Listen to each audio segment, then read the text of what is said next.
வணக்கம், நான் உங்க பத்ரா. நம்ம கலைஞர் டிவில திங்கள் முதல் வெள்ளி வரை இரவு 7 மணிக்கு பூவே செம்பூவே நெடுந்தொடர பார்க்க ரெடியா இருங்க.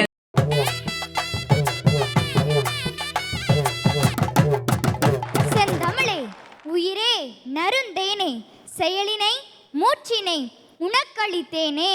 நைந்தாயனில் நைந்து போகும் என் வாழ்வு, நன்னிலை எனில் அது உனக்கெனில் எனக்கும் தானே. தாயே தமிழே, உனக்கு என் பணிவான முதல் வணக்கம். நடுவரையா அவர்களுக்கும் அவையோர் அனைவருக்கும் வணக்கம். உண்மையிலே குழந்தைங்க வாயில ரெயின் ரெயின் கோயவே ரிங்கா ரிங்கா ரோசஸ் கேட்டு கைதட்டுற நேரத்தில் ஒரு பாரதிதாசனின் பாடலை இவ்வளவு அழகாக உச்சரித்த அந்த குழந்தைக்கு நம்ம எல்லாரும் கைதட்டணும். உண்மையிலே இந்த மாதிரி பிள்ளைய தான் இன்னைக்கு நாட்டுக்கு தேவை. பாக்கைய பிடிச்சு நடந்தா திரு அழகாக மாறும், அவர் ஆசைப்பட்டு கொஞ்சம் போது மீச முடிக்கீரும். பாக்கத்தாளு கொஞ்சம் அழுக்காக இருப்பாரு, பிச்சு பூவை போலதான் எங்க அப்பா சிரிப்பாரு. பாக்கத்தாளு கொஞ்சம் அழுக்காக இருப்பாரு, பிச்சு பூவை போலதான் எங்க அப்பா சிரிப்பாரு. அப்பா கைய பிடிச்சு நடந்தா திரு அழகாக மாறும்.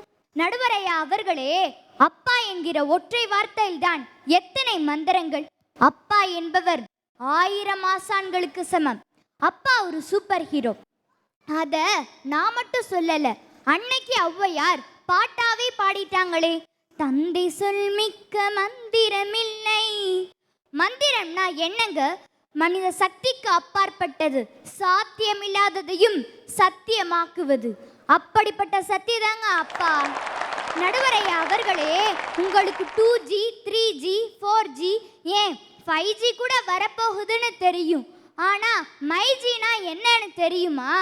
தெரியாதுப்பா. புதுசா ஒரு ஜியை கண்டுபிடிச்சு கொண்டு வந்திருக்க. அது என்னப்பா மைஜி? மைஜினா மை காட், என் அப்பா.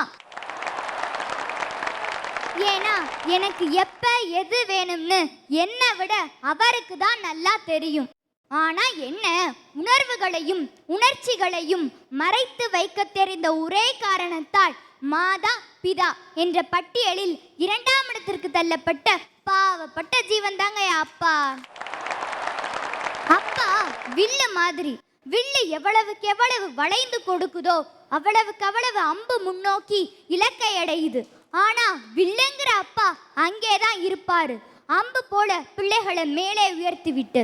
இப்ப கூட பாருங்களே, எங்க அப்பா கீழே எங்கேயோ உட்கார்ந்துக்கிட்டு என்ன மேடை மேல உட்கார வச்சு அழகு பார்க்கிறாரு. யாருப்பா உங்க அப்பா வந்திருக்காரா? ஆஹா, இந்த மகளை பெற்ற அப்பா ரொம்ப சந்தோஷம். உண்மையிலே ஒரு தாயை மகளாக பெற்றிருக்கிறார். வாழ்த்துக்கள். எத்தனை பேர் நான் இருக்கிறேன் என்று சொன்னாலும் அப்பாவை போல் யார் இருக்க முடியும்? வாய்ப்புக்கு நன்றி, வணக்கம். ஆஹா.